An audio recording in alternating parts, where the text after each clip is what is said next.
MYOB. Did you see the sign? I thought we'd just leave it at that and see what the people out that live out in our community were wondering. What in the world is she going to talk about there? And we went ahead and put it on here, and on the upcomings it was, mind your own, what did you think it was supposed to be? Business. Mind your own business, right? No. Mind your own becoming. Capital B-E. Mind your own becoming. I was so blessed to go to Unity Village last week for a conference, and one of the speakers there's name is Charles Geddes. And Charles is a minister of over 50 years. He's 86 years old, and he has developed a community called MYOB, Mind Your Own Becoming. And when he did a presentation, I was just taking notes. I was like, oh my gosh. You know, sometimes you know when you're in the presence of a wise sage, and that's how I felt with him. I've heard him before out at Big Sky Retreat, and I was in awe of him then, but I am even more in awe of him now after hearing him speak about this new venture that he has developed at age 85.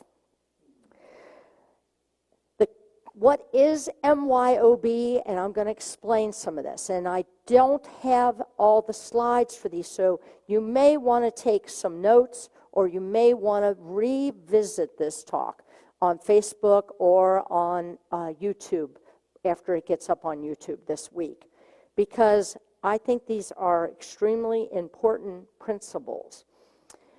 And I want to make sure I got this here. Yeah.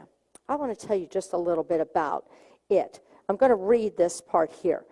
It says that Charles Geddes said, I am placing a new perspective on the term MYOB with the word becoming, which denotes that we are all in process of evolving consciousness together. Yes, this is a present day sage who is saying what Fillmore's and the great masters, including Jesus, were saying. When my soul focus, S-O-U-L, when my soul focus is upon my personal growth to make a difference in this world, beautiful things occur. Who finds that true?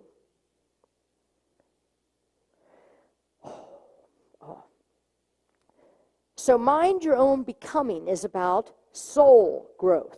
And that only occurs when we've had enough of what we see around us. Anybody been feeling that over the last year? That you've had enough? I don't know about you, but I've had enough of driving the interstate with angry drivers lately. I don't know what's happening, but I'm also seeing the increase of smashed cars on the highway. And I don't know what's up with it. If I'm going 78 miles an hour, I am going slow. And I don't understand that. I don't understand that. The greatest changes historically have been when we as a society can no longer process the pain and inequities that we see. Historically, the greatest changes happen when we cannot take it anymore. Okay? When we are open to confront, no matter how uncomfortable, how our own inherent racisms and entitlements based on a sense of superiority, gender, or ethnic prejudices, and be accountable for the thoughts that we carry. What principle is that for unity? Oh, come on. I've been talking this 12 years. Principle 3, thoughts in mind produce of their kind. When we change our thoughts, we change our life, our world. Oh my gosh, isn't that what they've been singing about? Especially that first song. We can authentically begin to bring a new world vision of love and regard everyone without exception. Everyone without exception. There are, let's see, let's go to the first slide. This is just perfect, isn't it? You've heard this from me, you've heard this from Martha Creek, stay in your own lane, right? Mind your own business, mind your own becoming, okay? Stay in your car, in your lane, on your road, and in your world. Stay in your own lane. Don't be minding other people's spiritual business. Well, I'm going to say that one again. Don't be minding other people's spiritual business. Stay in your own car, in your lane, on your road, and in your world. The first principle to the organization, MYOB, is free others to be where they are, not where you want them to be. We all want to give an amen on that, don't we? Amen. If we were at drive-in church, I'd say, I want a hallelujah. Remember those days? But it's true. And we know this to be true. And you want to say amen to it. But do we do it? Not all the time. No. And who doesn't want to go out there and grab everybody and drag them into unity? Right? We're doing the same thing as everybody else when you do that. Mind your own becoming. Spiritual growth, soul growth, is a very personal business. Very personal. And everyone will find what they need to grow spiritually in their own time and find exactly what they need that works for their truth. And if we can honor others, then maybe others will honor in return. But stop the expectation. Doesn't mean just because we're practicing it that other people are going to show up that way, are they? So what happens when somebody starts telling you how to live your life? Are you going, MYOB? Oh, we'll text that MYOB, won't we? Internally, say to yourself, right? Free others to be where they are, not where we want them to be. Buddha, quote, no one outside ourselves can rule us inwardly. Ooh, that's a good one. We know this. When we know this, we become free. Principle number 2 of mind your own becoming is be aware of what is yours to carry and what is yours to set free. Let's see the next slide. And that, oh, I just love this. Don't wait to be successful at some future point. And I'm going to look at our young people out there, and I'm going to look at our wise people that are over 50 out there. Don't wait to be successful or think that you're too old. Have a successful relationship with the present moment and be fully present in whatever you are doing. That is success. Eckhart Tolle, and can you imagine which book that came from? The Power of Now. Stay in the present moment. That is success. But how many of us think, I'll feel successful when? When this comes to me, or I do this, or they do that. Oh yeah, here we go with the pointing fingers thing that we all do. We all do it. I do it. Number 3 in the MYOB is remember forgiveness is an ongoing journey of freedom for you. Forgiveness is an ongoing journey of freedom for you. There's 2 key factors to forgiveness, isn't there? Forgiving others and forgiving ourselves. I don't know for you, but I do know for me, it is much easier to forgive anybody else out there. It is much more difficult to forgive myself. Anybody watching the series Ted Lasso? Oh my goodness, if you haven't seen this, I highly recommend and go back to season 1. Season 2 was just out. I think it's on Apple TV now, but I don't know how you can find recorded stuff. But anyway, everything in season 2 is about a football team. It's literally a soccer team in the UK, but they call it football. And it is about almost the main players in the show are all realizing that they have to forgive themselves. And the power, the things that they've been dragging. The coaches, age, 40s and 50s, have been dragging this stuff that they've not forgiven and then turning it to forgive themselves. It's a great example of it. Think about this. Forgive yourself daily for the big one. Forgive yourself daily for the shame and the guilt and the blame that you have carried for that day. Just for that day. Not for your life. What if you, before you went to bed at night, forgave yourself for whatever blame, shame, or guilt I have carried with me today? We all do it. It happens in a moment. It happens in a moment. I love this. Mark Twain's quote is, "Forgiveness is the fragrance that the violet sheds when stepped upon." That's a good one. Forgiveness is the fragrance that the violet sheds when the foot steps upon it. Number 4, never give up, but be willing to step back and align to your true passion. Align to your true passion. Let's look at the next one. I love this. She silently stepped out of the race she never wanted to be in, found her lane, and proceeded to win. Yeah. Think about that for yourself. Step out of the race of chaos. Step out of the race of all of the drama that keeps coming into your life. You don't have to take it on.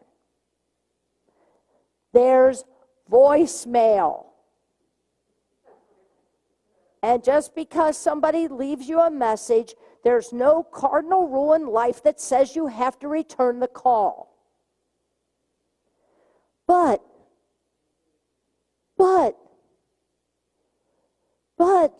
their feelings might be hurt. They might not think I care anymore. Let it go and you will be amazing. If they are true friends, true family that love you, they are not going to disown you. And if they do, is that really who you want in your life? Right? Then you proceed to win. I love it. Life is about the willingness to step back and let go, reassess and realign what is yours to be. What is yours to be. Sometimes you need to take one step back in order to take 2 steps forward. That's so true, isn't it? Number 5. Oh, wait a minute. Let me see. Oh, yeah. I'm going to stay on this one a minute.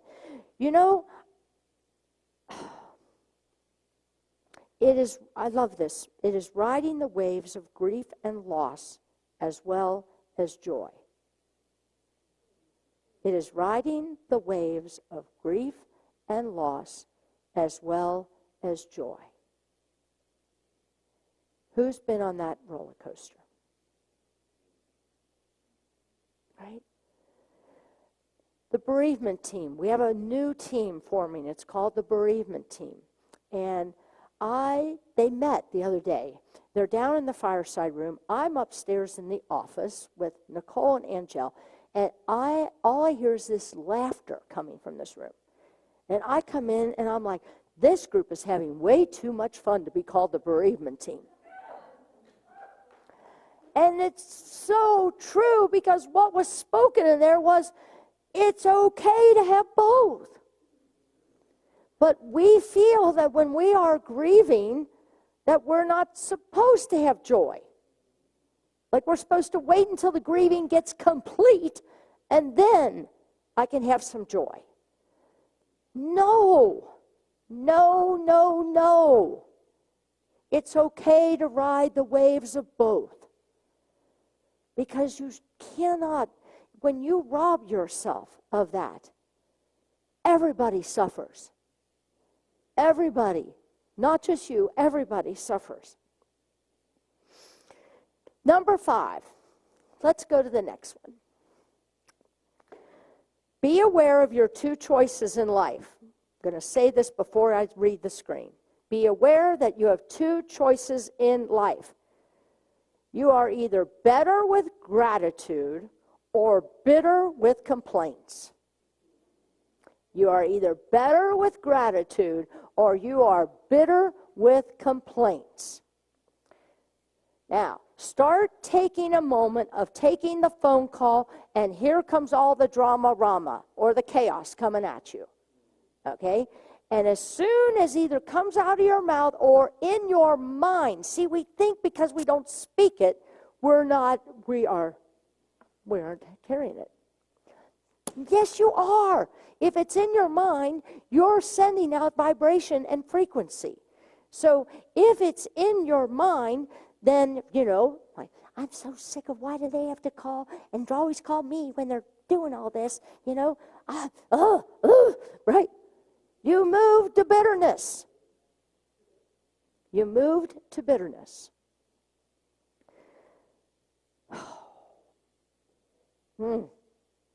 I love what Charles Geddes was saying.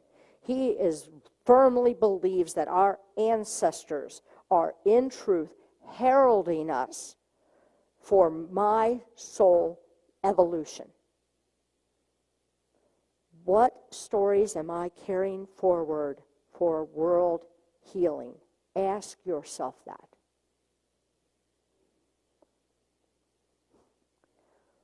Pray every day. What about that concept? Did you see this? Prayer, pray. It's just, I love what this poster says. I took it down off my wall because I'm like, I need to share this with you. Take a picture of this before you leave. Honestly, pray every day. Did you ever think about your ancestors could be heralding you through this perceived time of crisis, through this perceived time of unrest? Go to your ancestors. Go to the wisdom of the ages. Go to Jesus. Go to God. Go to your higher power. Go, because there's wisdom. There is wisdom.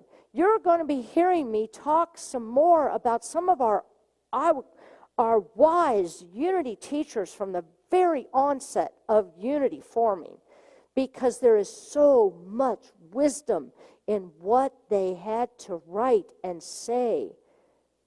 And it's very current, present day. And I will be bringing it to the current language so it makes sense, because a lot of it is in old language. No one. You've heard this. I know you've heard this. This whole thing about, either better with gratitude or bitter with complaints, right? Resentment. I didn't know Nelson Mandela said this. Resentment is like drinking poison and then hoping it will kill your enemies. Resentment is like poison when you drink it and you hope that it's going to kill your enemies. And who suffers? Anybody else ever had that experience of here comes the hurtful act, or here comes the person who steals or robs or steals of ideas, right? That's stealing, okay? And you watch them and they just go on about life and they're just living this wonderful life. And here I am suffering. Here I am struggling, right? And I just keep looking at them and thinking, why is it? Did you just catch me? Why is it? Where am I? I'm in resentment. I'm resenting because they should be struggling, and I should have a free pass to life. Or am I the only one that thinks like that occasionally? Thank you. I'm starting to feel bad about myself again. Not really. No, I work at it, and trust me, do I feel bad about myself? Often. Isn't that why I need to do the practice of thinking about? And people, as I see somebody shaking her head right now, it reminds me, this is a practice.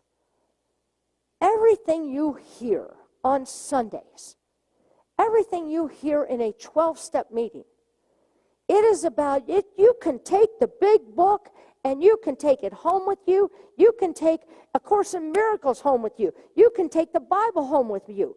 But if you don't practice it, knowing it here doesn't mean anything. It is about practice, and practice is hard. I'm just going to say it. It's hard because our world is out there doing crazy stuff. It's hard. But the result of it is so awesome. I wouldn't change my life for nothing.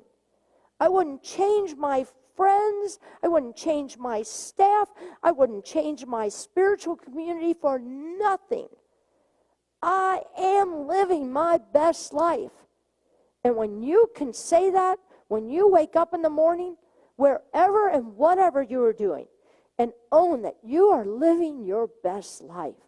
And it's pretty darn good, isn't it? You got here. I don't know how you got here, but you got here. Somehow you got here. Pretty darn good, isn't it? Pretty darn good. Reverend Charles Geddes says, our ancestors are calling us to mind our own becoming and heal. I want this sign for my yard. Only love grows here. Only love grows here. That's a yard sign. So what does this say? Don't ask yourself what the world needs. Ask yourself what makes you come alive. And then go and do that, because what the world needs is people who have come alive. Howard Thurman. Should we read that again? Let's read that again. Don't ask yourself what the world needs. Ask yourself what makes you come alive. What makes you come alive? Can you come up with anything right now? Animals. Eating cherry pie. Aunt Rainey's got a bunch of them. What makes you come alive? What was that? Music. Music. Yes, it's not that hard, is it? Biking. What was that? Oh, maybe some things I don't want to know. It doesn't take money, does it? I don't think anybody named anything that involves money. Ain't that something? Ain't that something? Ain't that something? With that, let's go to our affirmation that this is what I want you to hold on to for the week. It's on our email blast, so if you're not getting the email blast and you would like to, please sign the registry out in the lobby, because that's how you'll get on our list. We do not share your emails, so it'll only come to you on Thursdays. And it's all about what's going on around here, as well as the weekly affirmation. Let's say this together, and I'd like to say it at least 2 times. I release the need to manage other people's spiritual growth, and I focus on my own becoming. I know in truth we are all one. Let's do it again. I release the need to manage other people's spiritual growth. Are you really, do you mean this? Let's say it, let's start over. I release the need to manage other people's spiritual growth, and I focus on my own becoming. I know in truth that we are all one, and so it is. Namaste. The Christ in me truly sees and honors